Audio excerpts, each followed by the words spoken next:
ಹಿಂದಿನ ವಿಡಿಯೋದಲ್ಲಿ ನಾವು ಹೊಸ ಅಪ್ಡೇಟ್ನಲ್ಲಿ ಏನು ಬಿಟ್ಟಿರ್ತಾರೆ ಅಂದರೆ ಗರ್ಭಿಣಿಯರಿಗೆ ನಾಮಿನಿ ಎಂಟ್ರಿ ಮಾಡೋದು, ಹಾಲುಣಿಸೋ ತಾಯಂದಿರಿಗೆ ನಾಮಿನಿ ಎಂಟ್ರಿ ಮಾಡೋದು ಮತ್ತು ಕಿಶೋರಿಯರಿಗೆ ನಾಮಿನಿ ಎಂಟ್ರಿ ಮಾಡೋದು. ಅಂದರೆ ಇವ್ರದ್ದು ಫೇಸ್ ಕ್ಯಾಪ್ಚರ್ ಮಾಡಿ THR ದಾಖಲು ಮಾಡೋಕ್ಕೆ ಹೋದರೆ ಮುಖವನ್ನು ಹೊಂದಾಣಿಸಲು ಸಾಧ್ಯವಾಗಲ್ಲ ಅಂತೇಳಿ ಬರುತ್ತೆ.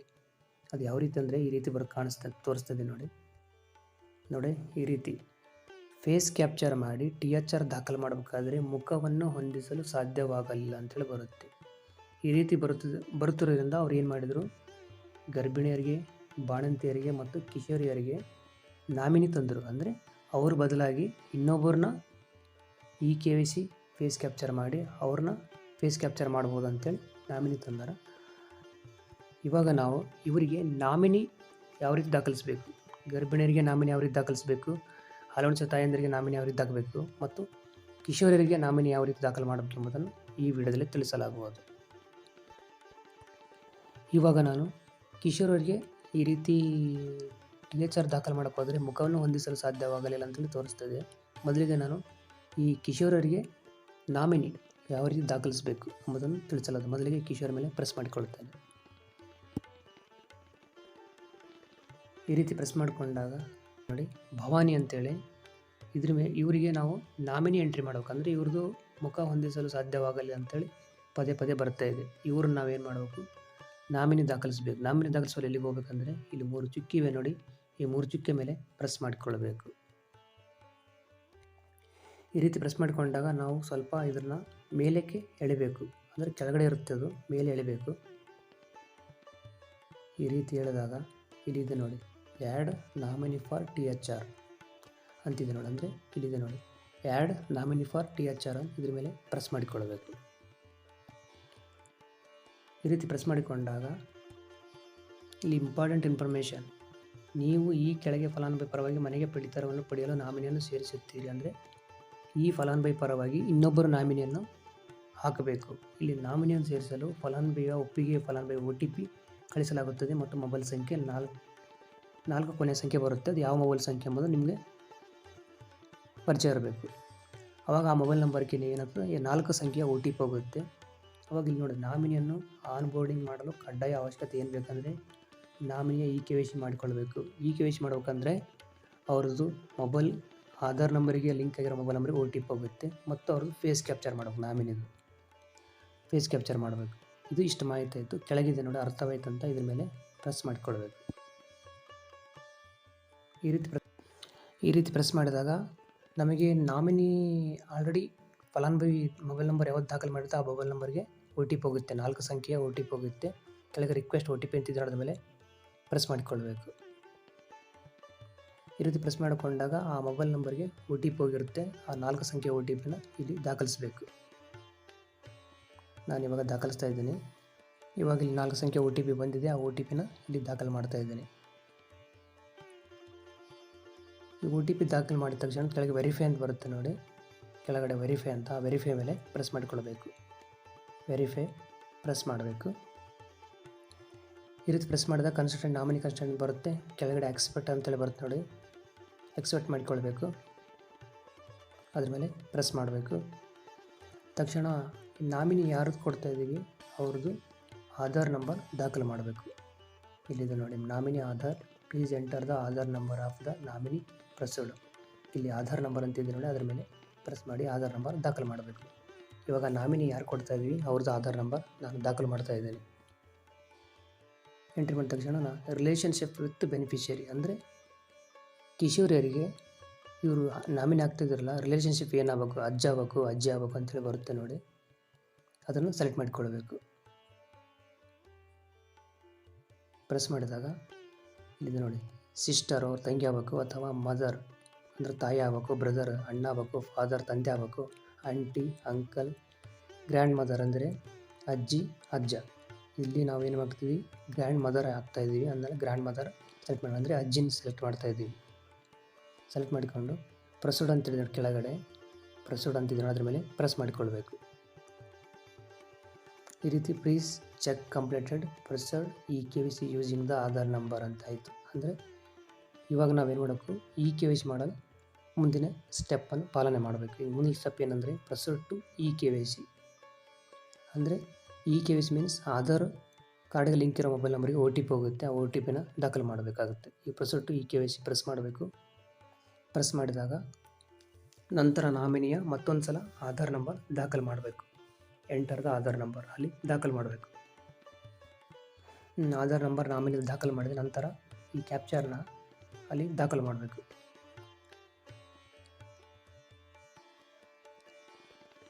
ಈ ಕ್ಯಾಪ್ಚರ್ನಲ್ಲಿ ಏನಿದೆ ಅದನ್ನು ಇಲ್ಲಿ ನಾವು ದಾಖಲು ಮಾಡಬೇಕಾಗುತ್ತೆ.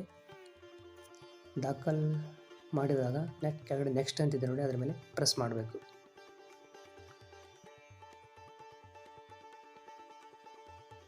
ಪ್ರೆಸ್ ಮಾಡಿದಾಗ ಅಲ್ಲಿ ಮೊಬೈಲ್ ನಂಬರ್ ಇದೆ ನೋಡಿ, ಲಾಸ್ಟ್ ಕೊನೆಯ ಸಂಖ್ಯೆ 27776. ಆ ಮೊಬೈಲ್ ನಂಬರಿಗೆ 6 ಸಂಖ್ಯೆಯ OTP ಹೋಗಿರುತ್ತೆ. ಅಂದರೆ ಇದು ಆಧಾರ್ ಲಿಂಕ್ ಇರುವ ಮೊಬೈಲ್ ನಂಬರ್ಗೆ 6 ಸಂಖ್ಯೆಯ OTP ಹೋಗಿರುತ್ತೆ. ಆ OTPನ ದಾಖಲು ಮಾಡಬೇಕು. ನಾನು OTP ದಾಖಲು ಮಾಡಿ ಕಂಟಿನ್ಯೂ ಮಾಡ್ತಾ ಇದ್ದೀನಿ. ಕಂಟಿನ್ಯೂ ಮಾಡಿದ್ರೆ ಕೆಳಗೆ ಅಲೌ ಅಂತಿದೆ, ಅಂದರೆ ನೀಲಿ ಕಲರ್ ಪಟ್ಟಿದೆ ನೋಡಿ ಅಲೌ ಅಂತ, ಅದನ್ನು ಪ್ರೆಸ್ ಮಾಡಬೇಕು. ಪ್ರೆಸ್ ಮಾಡಿದಾಗ ಸ್ವಲ್ಪ 2-3 ಸೆಕೆಂಡ್ ವೇಟ್ ಮಾಡಿದರೆ ಆಟೋಮೆಟಿಕ್ ಅಪ್ಡೇಟ್ ಆಗುತ್ತೆ. ಇದೇನು ಕಂಟಿನ್ಯೂ ಅಂತೇಳಿ ಮಾಡೋಕ್ಕೆ ಹೋಗಬೇಡಿ. ಇವಾಗ ಇಲ್ಲಿ ಏನಾಗುತ್ತೆ, KYC ಕಂಪ್ಲೀಟೆಡ್ ಸಕ್ಸಸ್ಫುಲ್, ಅಂದರೆ ನಾಮಿನಿ KYC ಸಕ್ಸಸ್ಫುಲ್ ಆಯಿತು. ನಂತರ ಪ್ರೊಸೀಡ್ ಟು ಫೇಸ್ ಕ್ಯಾಪ್ಚರ್, ಅಂದರೆ ಅವ್ರದ್ದು ಫೇಸ್ ಕ್ಯಾಪ್ಚರ್ ಮಾಡಬೇಕಲ್ಲ, ಇದ್ರ ಮೇಲೆ ಪ್ರೆಸ್ ಮಾಡಬೇಕು. Proceed to face capture press ಮಾಡಿದಾಗ ಆಧಾರ್ನಲ್ಲಿ ಇರ್ತಕ್ಕಂಥ ಫೋಟೋ ಯಾವ ರೀತಿ ಇದೆ ಅದೇ ರೀತಿ ನಾವು ಅವ್ರ ಫೋಟೋನ ಕ್ಯಾಪ್ಚರ್ ಮಾಡಬೇಕು. ಇವಾಗ ನಾನು ಕ್ಯಾಪ್ಚರ್ ಮಾಡ್ತಾಯಿದ್ದೀನಿ ಫೋಟೋ. ಇಲ್ಲಿ ಕೆಳಗಡೆ ಕ್ಯಾಪ್ಚರ್ ಫೋಟೋ ಅಂತಿದೆ ನೋಡಿ, ಅದ್ರ ಮೇಲೆ ಪ್ರೆಸ್ ಮಾಡಬೇಕು. ಪ್ರೆಸ್ ಮಾಡ್ತಾಯಿದ್ದೀನಿ. ಪ್ರೆಸ್ ಮಾಡಿದಾಗ ಈ ರೀತಿ ಅವ್ರ ಫೋಟೋ ಕ್ಯಾಪ್ಚರ್ ಮಾಡಬೇಕು. ಕರೆಕ್ಟ್ ಬೆಳಕು ಮತ್ತು ಎಲ್ಲ ಕರೆಕ್ಟ್ ಇದೆ ಅಂತ ನೋಡ್ಕೊಳ್ಬೇಕು. ಮುಖ ನೇರವಾಗಿರಬೇಕು. ಕಣ್ಣು ಮಿಡಿಸ್ತಾ ಇರಬೇಕು. ಕಣ್ಣು ಮಿಡಿಸ್ತಾ ನೋಡಿ, ಈ ಬ್ಲಿಂಕ್ ಸಿಂಗಲ್ ಸ್ಟ್ರೇಟ್ ಫೇಸ್ ಆಯ್ತು ನೋಡಿ. ಪ್ರೊಸೆಸಿಂಗ್ ಇಮೇಜ್ ಪ್ಲೀಸ್ ವೇಟ್ ಅಂತ ಸ್ವಲ್ಪ ಹೊತ್ತು ಕಾಯಬೇಕು.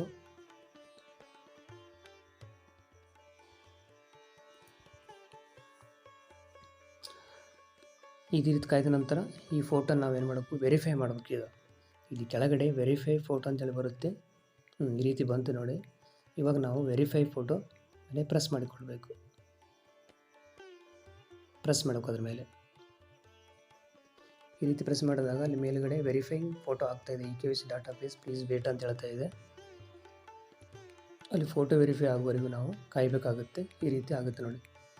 ಫೇಸ್ ವೆರಿಫಿಕೇಷನ್ ಸಕ್ಸಸ್ಫುಲ್ ಆಯಿತು. ಕೆಳಗಂದ್ರೆ ಏನು, ಮೈಬೂಬಿ ಇವ್ರದ್ದು ನಾಮಿನಿ ಎಂಟ್ರಿ ಆಯಿತು. ನಂತರ ನಾವೇನು ಕೆಳಗಡೆ ಡನ್ ಅಂತಿದೆ ನೋಡಿ, ಅದ್ರ ಮೇಲೆ ಪ್ರೆಸ್ ಮಾಡಿಕೊಳ್ಳಬೇಕು. ಅಂದರೆ ಇವ್ರದ್ದು ಸಕ್ಸಸ್ಫುಲ್ಲಾಗಿ ಎಂಟ್ರಿ ಆಯಿತು ಅಂತ. ಇವಾಗ ನಾವು ಇವ್ರದ್ದು ಎಂಟ್ರಿ ಆಗೋದಿಲ್ಲ ಅಂಥೇಳಿ, ನಾಮಿನಿ ಅವ್ರದ್ದು ಎಂಟ್ರಿ ಆಗೋದಿಲ್ಲ ಅಂಥೇಳಿ ನೋಡಬೇಕಾಗತ್ತೆ. ಅದು ನೋಡ್ಬೇಕಂದ್ರೆ ಅದು ನಾಮಿನಿ ಎಂಟ್ರಿ ಆಗಿರೋದಿಲ್ಲ. ಸದ್ಯದಲ್ಲಿ 1 ಗಂಟೆ ಅಥವಾ 2 ಗಂಟೆ ಬಿಟ್ಟ ನಂತರ ಅಲ್ಲಿ ನಾಮಿನಿ ಎಂಟ್ರಿ ಆಗಿರುತ್ತೆ. ನಾನು ನೆಕ್ಸ್ಟ್ ಸೈಡ್ನಲ್ಲಿ ತೋರಿಸ್ತಾ ಇದ್ದೀನಿ ನೋಡಿ. ನಾಮಿನಿಯ KYC ಮತ್ತು ಫೇಸ್ ಕ್ಯಾಪ್ಚರ್ ಮಾಡಿದಾಗ ಅದು ನಾಮಿನಿ ಅಂತೇಳಿ ಯಾವ ರೀತಿ ನೋಡಬೇಕು, ನಾಮಿನಿ ಎಂಟ್ರಿ ಆಗಿ ದಾಖಲಾಗಿರೋ ಕುರಿತು ಯಾವ ರೀತಿ ನೋಡಬೇಕಂದ್ರೆ ಈ ಮಗುವಿನ ಮೇಲೆ ಪ್ರೆಸ್ ಮಾಡಿಕೊಳ್ಬೇಕು. ಈ ರೀತಿ ಪ್ರೆಸ್ ಮಾಡಿಕೊಂಡಾಗ ನಮಗೆ ಇಲ್ಲಿ ಬರುತ್ತೆ ನಾಮಿನಿ ಅಂತೇಳಿ ಮಹಿಬೂಬಿ ಅಂತೇಳಿ ಬರುತ್ತೆ. ಅವ್ರದ್ದು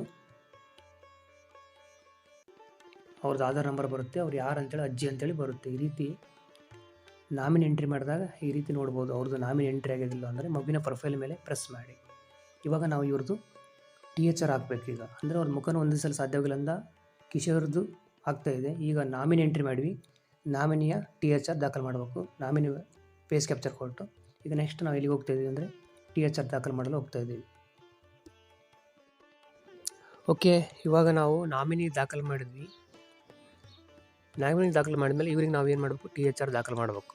ನಾಮಿನಿ ಫೇಸ್ ಕ್ಯಾಪ್ಚರ್ ಮಾಡಿ THR ದಾಖಲು ಮಾಡಬೇಕು. ಇವಾಗ ನಾವು ಏನು ಮಾಡಬೇಕು, THR ದಾಖಲು ಮಾಡಬೇಕು. ಎಲ್ಲಿಗೆ ಹೋಗ್ಬೇಕಂದ್ರೆ ದೈನಂದಿನ ಟ್ರ್ಯಾಕಿಂಗ್ಗೆ ಹೋಗಬೇಕು. ಈಗ ನಾನು ಇವಾಗ ಬ್ಯಾಕ್ ಹೋಗ್ತಾಯಿದ್ದೆ. ಹೋಗಿ ಇಲ್ಲಿ ನೋಡಿ ದೈನಂದಿನ ಟ್ರ್ಯಾಕಿಂಗು, ಇಲ್ಲಿ ಪ್ರೆಸ್ ಮಾಡಿದಾಗ ಕೇಂದ್ರ ಓಪನ್ ಆಗುತ್ತೆ. ಇಲ್ಲಿ THR HCM ಅಂತಿದೆ ನೋಡಿ, ಇದ್ರ ಮೇಲೆ ಪ್ರೆಸ್ ಮಾಡಿಕೊಳ್ಬೇಕು. ಪ್ರೆಸ್ ಮಾಡಿದಾಗ ಇಲ್ಲಿ ಕೆಳಗಡೆ ಕಿಶೋರಿಯರದು ನಾವು ನಾಮಿನಿ ಎಂಟ್ರಿ ಮಾಡಿದ್ವಲ್ಲ, ಅದ್ರ ಮೇಲೆ ಪ್ರೆಸ್ ಮಾಡಿಕೊಳ್ಬೇಕು.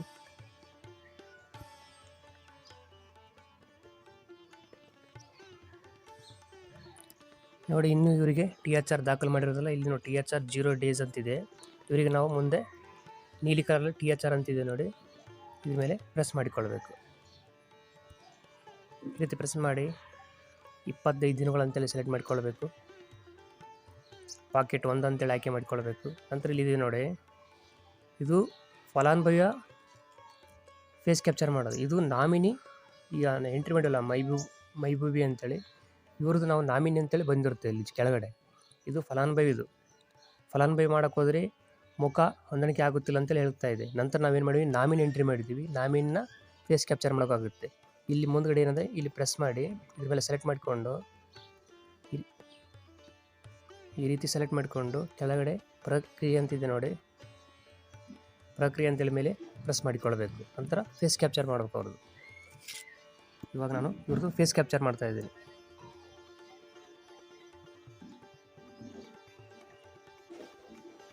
ನೋಡಿ, ಈ ರೀತಿ ಚಿತ್ರವನ್ನು ಪರಿಶೀಲಿಸಲಾಗುತ್ತದೆ. ದಯವಿಟ್ಟು ಕಾಯಿರಿ.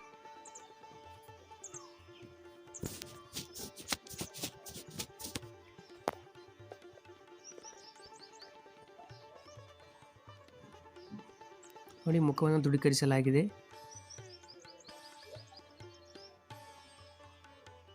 ಆಟೋಮೆಟಿಕ್ ಸೆಲೆಕ್ಟ್ ಆಗುತ್ತೆ. THR ಅನ್ನು ಯಶಸ್ವಿಯಾಗಿ ವಿತರಿಸಲಾಗಿದೆ. ದತ್ತಾಂಶ ಶೀಘ್ರದಲ್ಲಿ THR ಲಭ್ಯವಾಗುತ್ತದೆ ಅಂತೇಳಿ ತೋರಿಸ್ತದೆ. ಈ ರೀತಿಯಾಗಿ ನಾಮಿನಿನ ಆ್ಯಡ್ ಮಾಡಿ THR ಯಾವ ರೀತಿ ದಾಖಲು ಮಾಡಬೇಕು ಫೇಸ್ ಕ್ಯಾಪ್ಚರ್ ಮಾಡಿ ಎಂಬುದನ್ನು ತಿಳಿಸಲಾಗಿರುತ್ತದೆ. ಇಲ್ಲಿ ನೋಡಿ, THR ನೀಡಲಾಗಿದೆ 25 ದಿನಗಳು. ಇಲ್ಲಿ ಕನ್ಫರ್ಮ್ ಆಗಿ ಬಂತು ಅಂದರೆ THR ದಾಖಲಾಗಿದೆ ಅಂತೇಳಿ ತಿಳ್ಕೊಳ್ಬೇಕು. ಈ ರೀತಿಯಾಗಿ ಈ ವಿಡಿಯೋದಲ್ಲಿ ನಾವು ಫಲಾನುಭವಿ ಫೇಸ್ ಕ್ಯಾಪ್ಚರ್ ಮಾಡಲು ತೊಂದರೆ ಆಗಿದ್ದರೆ THR ದಾಖಲು ಮಾಡಲು ಅವಾಗ ನಾಮಿನಿನ ಯಾರಿಗೆ ಮಾಡ್ಬೇಕಂದ್ರೆ ಗರ್ಭಿಣಿ, ಬಾಣಂತಿ, ಕಿಶೋರರಿಗೆ ಮಾತ್ರ ನಾಮಿನಿ ಆ್ಯಡ್ ಮಾಡಿ ನಾವು ಫೇಸ್ ಕ್ಯಾಪ್ಚರ್ ಮತ್ತು THR ದಾಖಲು ಮಾಡಬಹುದಾಗಿದೆ. ಇಲ್ಲಿಗೆ ಈ ವಿಡಿಯೋನ ಮುಗಿಸುತ್ತಾ ಮುಂದಿನ ವಿಡಿಯೋದಲ್ಲಿ ಭೇಟಿಯಾಗೋಣ. ನಮಸ್ತೆ.